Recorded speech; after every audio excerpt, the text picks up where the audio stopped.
Faço você bonito e não vamos perder tempo. Vamos para o nosso assunto que abre essa segunda-feira, abre essa semana e abre o programa, que é um assunto super importante, muito sério. Já tem um tempo que a gente tem recebido vários e-mails de queixas de muitas mulheres que estão com queda de cabelo, pedindo pra gente abordar o tema aqui no programa, tanto o combate, né, como pode ser resolvido, solucionado o problema, mas também apresentando as causas, por que a queda de cabelo pode ser tão agressiva nas mulheres. Hoje a gente vai tratar do tema ligado à parte nutricional. É por isso que o nutrólogo, Dr. Roberto Rabelo, está aqui mais uma vez. Seja bem-vindo. Como vai? Tudo bom? Roberto Rabelo nada, Roberto Navarro. Roberto Rabelo é o nosso querido florista que eu acabei de dar o telefone. É xará. Desculpa, doutor. É tudo Roberto. Doutor Roberto. Seja bem-vindo mais uma vez. Obrigado, Carol. Boa tarde. Boa tarde. Olha, esse é um assunto muito bacana, achei muito legal essa sugestão, porque de fato o número de mulheres com queixas de queda de cabelo tem aumentado. Bastante. E a gente percebe isso com os e-mails, né? Com as pautas que as pessoas pedem pra gente abordar aqui no programa. É verdade. Então, queria começar o nosso assunto te perguntando exatamente isso. Por que isso tem acontecido com as mulheres, já que com os homens a gente considera mais aceitável, mais normal, né? Entendi. E com as mulheres já é algo que assusta um pouco. É verdade. E quais são as causas disso, né? Existem várias causas, Carol. A mulher, ela sente um pouco mais de desconforto com a queda de cabelo, né? Mas o homem também. Existem as causas, primeiro, genéticas, aquelas que são mais frequentes nos homens, onde não existe nenhuma correlação com falta de nutrientes nem com nenhum outro fator que não seja um programinha de computador instalado que vai rodar. Entendi. E a partir dos 30, 35 já pode começar a ter a causa masculina. mesmo. Esse é genético, é a única causa que não é muito modificável, embora alguns tratamentos estão evoluindo. Entendi. Agora, existem causas de distúrbios hormonais, esses são mais frequentes nas mulheres. Existem alterações da tireoide, o hipotireoidismo é muito frequente, é mais frequente na mulher do que no homem, e por isso que a mulher pode ter hipotireoidismo e ter um cabelo que está caindo, uma unha mais frágil. Existe também épocas do ciclo menstrual em que existe às vezes também uma discreta queda de cabelo, embora seja mais raro. Existem condições pontuais, pós-cirurgia, pacientes que estão tendo infecções, estão febris, pode ter uma queda de cabelo. Né? E existem as causas nutricionais, os desbalanços nutricionais, Carol. Isso também influencia. É muito frequente. Tem mulheres e homens também que estão tendo uma alimentação desbalanceada e estão tendo um cabelo mais frágil e uma unha às vezes também mais frágil. E isso não tem idade, pode acontecer qualquer período da vida. Qualquer período, principalmente quando você está fazendo dietas mal conduzidas, onde você está diminuindo demais a oferta de vitaminas, de proteínas, de minerais importantes. Homens e mulheres em fase de adolescência, de desenvolvimento, que começam a ter uma dieta restritiva por modismo, também é muito frequente. Desbalanço mesmo de não gostar de alguns alimentos e ter uma alimentação muito pobre. Né? E as causas nutricionais podem estar por trás do cabelo frágil. Você pode prevenir uma queda de cabelo ou ter saúde no teu cabelo por uma alimentação correta, que é o que a gente vai enfocar hoje aqui. Entendi. Tá? Então, quem não passou ainda pelo problema também pode usar a nossa pauta hoje, essas orientações para prevenir que aconteça em algum momento. Quais são os nutrientes mais importantes para a saúde do cabelo? Perfeito. Eu acho que esse é um enfoque bacana que a gente tem que ter. Primeiro, a queda de cabelo, vá ao médico descartar as condições secundárias. A gente tem que, então, descobrir qual o motivo. Pode ser qualquer um desses que você citou. Hormonal, pode ser problemas no couro cabeludo também. Sempre importante uma avaliação médica. Perfeito. Agora, do ponto de vista nutricional, o que o nosso cabelo precisa? O cabelo é uma estrutura que tem 80% da sua constituição de proteína. Então, primeiro nutriente fundamental para a saúde do cabelo, uma boa ingesta proteica. Tá? Então, eu separei as proteínas de origem animal e as proteínas de origem vegetal. É legal. Tá? As proteínas de origem animal estão tradicionalmente na carne, né? Na carne vermelha, no frango, nas aves, e eu trouxe o peixe também, que eu acho uma fonte saudável também. Perfeito. Tá? O ovo, também tem proteína. Eu trouxe um iogurte natural, até leite ou derivados também são fontes proteicas importantes. Então esse é o primeiro ponto. A proteína é importantíssima para a construção então do fio. Sim, sem dúvida. E os vegetarianos não ficam tão à deriva porque existe proteína de origem vegetal. Tá? Boas fontes proteicas de origem vegetal. As leguminosas, então eu trouxe aqui ervilha, pode ser também a lentilha, tá? Trouxe o feijão, os feijões de um modo geral são boas fontes proteicas e tem uma proteína, aminoácido que compõe a proteína muito importante chamado metionina para a saúde do cabelo. E o feijão é uma boa fonte de metionina. Trouxe grão de bico também, que é uma excelente. O grão de bico também é excelente, tem uma fonte proteica vegetal bem satisfatória. Eu achei que ele fosse mais carboidrato. Ele tem mais carboidrato, mas é uma fonte proteica também interessante. A soja, que está aqui do outro lado, eu acabei mostrando nesse outro prato, tá? A soja também tem uma fonte proteica bem generosa. A aveia também tem uma fonte proteica razoável. As leguminosas, feijões, ervilhas, grão de bico, soja, são as fontes vegetais mais interessantes. Perfeito. Agora, doutor, a maneira como a gente vai preparar esses alimentos pode influenciar na absorção dessa proteína? Por exemplo, quem gosta, né, de um bifinho, ou do peixe, vamos citar o peixe. Eu gosto do peixe, mas só se ele for empanado, para eu não sentir tanto o sabor do peixe. Isso atrapalha que a gente absorva essa proteína e que essa gordura extra de empanar o peixe ou fritá-lo possa piorar essa condição do crescimento do cabelo, ou não tem nada a ver? A fritura em si, o excesso de gordura na alimentação, da gordura saturada, que é presente na carne muito gordurosa, presente na manteiga, presente nos queijos amarelos. A gordura saturada em excesso pode deixar o couro cabeludo mais oleoso. Isso já não é interessante. Entendi. Na questão da absorção, não propriamente o empanado vai influenciar na proteína, mas as farinhas, de um modo geral, influenciam na absorção do ferro. Diminui um pouquinho a absorção do ferro. Olha, mas aí tem que ser uma coisa muito exagerada, Carol, tá? Um empanadinho numa refeição não vai comprometer. Não. Mas de qualquer maneira, então, a gente está falando, claro, da queda de cabelo, mas isso também influencia todo um esquema de um equilíbrio alimentar durante a semana. Uma coisa bacana, Carol, que você falou, que eu acho que vale a pena citar, a questão de interação realmente, o que piora, o que melhora. O ferro é o segundo nutriente fundamental para o cabelo. Né? A proteína, já citei, o ferro é fundamental. Mulheres que menstruam e têm fluxos menstruais muito intensos, às vezes começam a ter déficit de reserva de ferro no organismo. Então, mulheres que estão tendo uma queda de cabelo inexplicada, vá ao seu ginecologista. Porque pode ser um fluxo sanguíneo muito intenso no ciclo menstrual, perdendo sua reserva de ferro. E a gente dosa uma proteína chamada ferritina no sangue, que diz se ela estiver baixa, antes de você ficar anêmica, essa proteína já dá uma dica, é dosada pelo sangue, chama ferritina. Ferritina baixa é uma grande causa em consultório de detectar queda de cabelo em mulher. Que interessante. O cabelo fica frágil. Então, o ferro é fundamental. Quanto tem que estar a ferritina? A ferritina sempre acima de 20, no mínimo, mas alguns estudos correlacionam como segurança acima de 40. Tá? É uma proteína facilmente dosável no sangue, só conversar com o teu médico que ele dosa. Então é um exame importante. Já que vai fazer uma avaliação médica prévia para descartar outras hipóteses, geralmente se pede a ferritina também. Onde está o ferro? Onde está o ferro? De origem animal. Já citamos as carnes. Também uma excelente fonte de ferro. São as fontes melhores absorvidas, Carol. Entendi. A gente chama isso de biodisponibilidade. Quanto tem no alimento é uma coisa, quanto o meu intestino absorve é outra.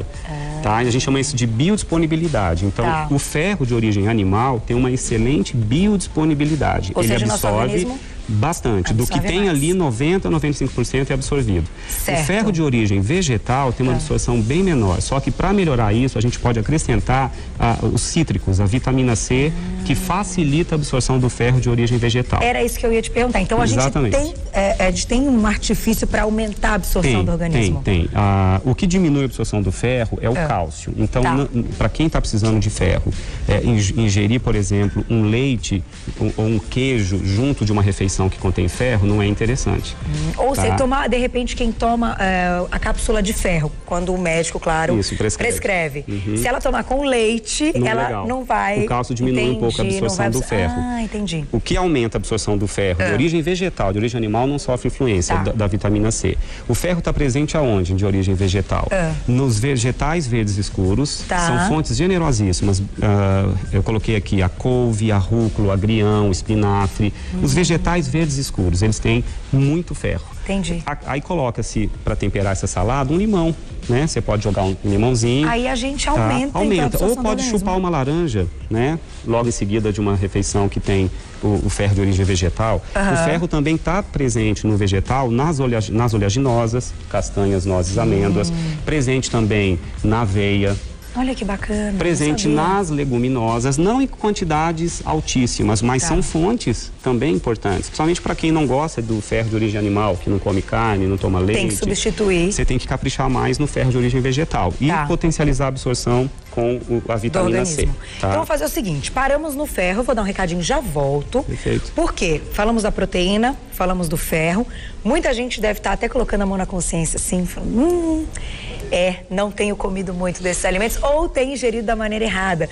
Enfim, acaba diminuindo a absorção dessas vitaminas que a gente precisa tanto no nosso organismo. Então, esperem que ainda tem mais coisa e olha, tem coisa que a gente nem imagina quando o assunto é queda de cabelo. Tem muita coisa bacana, já volto, doutor Roberto. Voltando ao nosso assunto do combate e prevenção da queda de cabelo, mas pelo lado nutricional. Após, então, descartar algumas causas que não têm a ver com a parte nutricional, entramos numa parte importante que eu acho que muitas mulheres e homens também acabam tendo a queda de cabelo. Sem dúvida. Por questão nutricional. Por esse desequilíbrio, né, Sem doutor? dúvida. Falamos da proteína e do ferro, e agora? Agora vamos lá. O zinco é também fundamental para a saúde do cabelo. Tá. Aonde a gente encontra o zinco? De origem animal, nas carnes, ovos também. E leite, tá? De origem vegetal, o zinco está na aveia, no arroz integral. O zinco se encontra também nas oleaginosas, tá? Aqui. Uma boa fonte. E nas leguminosas também tem zinco, tá? Vitamina A, fundamental para o cabelo, tá? Para a saúde capilar. Aonde encontramos vitamina A com facilidade? Na manga. Ai, que delícia. No damasco, na cenoura, que tem precursores da vitamina A, os carotenos se transformam em vitamina A. Perfeito. E eu sempre trago o alface, que é tão desprezado, né, Carol? Pois é, eu falo que o alface não serve pra nada. Serve, tá aqui uma fonte de vitamina A também. Que delícia. E o alface também tem silício, que aliás é uma dica valiosa. O silício não é muito comentado quando a gente fala sobre alimentos importantes para o cabelo. O silício também é fundamental. É um mineral que a gente encontra em pequeníssimas quantidades em alguns alimentos, mas são fundamentais para a saúde do cabelo. O silício eu trouxe aqui, ó, uma listinha de alimentos. Olha, só tem coisa boa. Morango, alcachofra, pepino e o nabo. São fontes generosas de silício. Agora eu preciso fazer esse comentário, doutor, porque aqui nós temos os exemplos todos fake. Olha que legal como é fake. Isso, né, eu adoro, é muito bonitinho. Olha isso aqui, gente. Presta atenção nesse morango. Olha esse alcachofra, que coisa mais linda. Mas eu acho que é bacana porque aumenta a vontade de ingerir os alimentos, né? O silício também está presente aqui na cebola, ó, alimento tranquilo de ser encontrado. No alho também. O alho também é ótimo, também tem silício. E na cebola também tem um aminoácido importante para o cabelo chamado metionina e cisteína e taurina. Essa tríade a gente encontra aqui também um pouco na cebola, nas carnes também. Uma dica valiosa, precisa de uma vitamina importante chamada biotina para o cabelo. Tanto que é a vitamina do grupo B. As vitaminas do grupo B são fundamentais para o cabelo. A biotina principalmente, inclusive a indústria cosmética utiliza muito em shampoos, né, a própria biotina. Como encontrar vitaminas do grupo B em níveis bem bacanas, Carol? Uma dica caseira. Você compra trigo em grãos. Tá, que é esse aqui. É esse aqui, ó, se quiserem mostrar. Olha lá o trigo. O trigo em grãos encontra em qualquer supermercado, qualquer casa que vende alimentos. Entendi. Deixa ele embebido em água, num copo, uma quantidade, meio copo de requeijão, coloca água, e deixa por 24 horas. Depois de 24 horas, retira, ele vai estar embebido nessa água, escorre a água, joga por cima de um pano de prato úmido, espalha e põe um outro pano de prato por cima, seco. Tá? Deixa isso fechado num ambiente mais escuro da casa, tá? Deixa por 48 horas. O trigo vai germinar. Ele vai dar um brotinho, tá? Esse trigo germinado é uma fonte riquíssima de vitaminas do grupo B e principalmente de biotina. Uma vez a gente ensinou uma receita aqui no programa, agora que eu me lembrei, era a lentilha. Talvez possa também ter a germinação da lentilha. A germinação do trigo também é fundamental. Que legal. E a gente pode colocar na salada. Pode, bate em suco. O levedo de cerveja que eu trouxe aqui também, ó, isso aqui é uma opção para vegetarianos. É uma fonte riquíssima de vitaminas do grupo B. Tá? E como a gente coloca na alimentação? Uma colher pode bater em suco, pode colocar na salada. É um pouquinho amargo. Geralmente eu sugiro colocar num suco da sua preferência. Uma colherzinha de chá ao dia já é mais que suficiente. E o tipo de gordura também, chamada ômega 6, Carol, é fundamental para o cabelo. Ela é importante para a saúde do couro cabeludo, para não deixar a pele muito oleosa, o couro cabeludo oleoso. O ômega 6 é uma gordura encontrada nos peixes, encontrada no azeite, encontrado na aveia, encontrado nas oleaginosas, tem ômega 6 em grandes quantidades. A gente fez uma pauta na semana passada, eu me lembrei, doutor, que foi citado que a gente até ingere muito mais ômega 6 do que o próprio ômega 3. Isso. E que a gente tem que ter um equilíbrio deles no nosso organismo para que os dois tenham a mesma função, né? Enfim, que tudo fique balanceado. É mais ou menos isso? Isso, existe um equilíbrio fundamental entre ômega 3, ômega 6 e ômega 9. O ideal seria que a gente ingerisse para cada 1 grama de um grama dos outros. Ômega 3, ômega 6, ômega 9. O ômega 6 está presente muito na gordura animal. Se a gente exagerar no ômega 6, ele desbalanceia o ômega 3, que fica em menor proporção. Mas, ao mesmo tempo, o ômega 6 é importante para a saúde humana. Tá? E o desbalanço de ômega 6, quando em menor quantidade, dá mais queda de cabelo do que o ômega 3. Então, só que o ômega 6 pode ter a fonte mais saudável, que eu considero dos peixes, que eu considero das oleaginosas, do azeite, da aveia. Você tem ômega 6. Perfeito. Não precisa ter que comer muita carne vermelha, que eu acho que vem com gordura saturada e não é muito interessante. Comer quanto da carne vermelha? Uma vez por semana? Até 3 vezes por semana. Eu acho que é um indicado? Depende do contexto. Para pessoas anêmicas, até um pouco mais. Tá? Mas para manter a quantidade de ferro no corpo humano, até 2 a 3 vezes por semana, até 300 gramas por semana. Entendi. Eu vou aproveitar, vou fazer pergunta do Twitter, que a gente tem uns minutinhos ainda. Tem 2 perguntas muito legais. A primeira é da Joana. Joana, um beijo pra você, obrigado pela pergunta. Meu caso, depois do uso de um medicamento, este aqui, eu acho que é aquele para controle de diabetes, que a gente não pode falar. Fiquei com uma grande queda de cabelos. Parei de usar, mas ainda continua. Pode ser a parte nutricional. Na verdade, não é nome comercial, é nome do princípio ativo. Então podemos falar. É um medicamento que chama metformina. A metformina é o princípio ativo, com vários nomes comerciais. Certo. A metformina que os diabéticos precisam diminui a absorção da vitamina B12.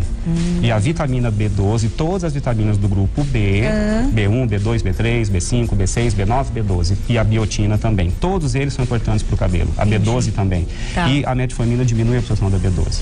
Então ela teria que ingerir mais B12. A B12 na carne vermelha, presente na levedura de cerveja, presente no trigo germinado, são fontes generosíssimas. Então, Joana Porte, obrigada pela pergunta, tem que ingerir um pouquinho mais, que vai dar aí. E só suplementar quando não consegue. Aí o médico que está tratando dela pode dar comprimidinho sublingual de B12, quando ela não consegue na alimentação.